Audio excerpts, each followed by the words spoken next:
Hi folks, Ben here from Lancasters. I quite often speak to people who are on the market with another estate agent and struggling just to get their sale across the line, get the offers that they're looking for. And they always ask us what they can do to increase their chances of getting the right kind of offer. So here are my top 8 tips for getting the best results from viewings. Number 1, curb appeal. Go outside of the property, have a look at it with fresh eyes, and look at all the little things that might be creating little warning signals to a potential buyer. So any little bits of flaking paintwork, untrimmed front gardens, making sure the front door looks nice, those little things like that, they set a great first impression. We used to run a little advertising campaign called Polish your knockers and trim your bush. Bit tongue-in-cheek there, but it actually had a serious message. Those kind of things are really quite important.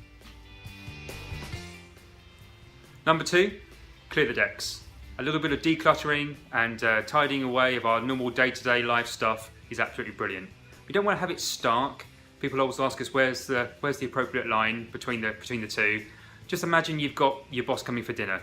Clean and clear, but not impersonal. That'll be perfect. Number 3, give rooms an identity. If it's a bedroom, put a bed in it. If it's a dining room, put a dining table in it. You don't have to go and buy furniture, borrow it from friends or whatever you need for the photos and for a couple of weeks worth of viewings. Just give it an identity. You might know that you can fit a 6-seater dining table in that next room because you did it 3 years ago, but your buyer coming around and viewing it for half an hour, they don't know that. So give it the identity, help them imagine themselves living there. That would be absolutely brilliant. Number 4, DIY. Those little bits, those little jobs around the house, we've all got them, that we all just ignore because they're so minor. We'll get around to them one day. Today's the day, do it. They might only be really small to you, but from a buyer's point of view, they're often wondering, if that's what they're happy for us to see, what other things are below the surface that I can't see. They suddenly get really critical when they start looking around, trying to spot the next thing that needs doing. So if it's a small Sunday morning job, do it. It really does pay off. Number 5, price.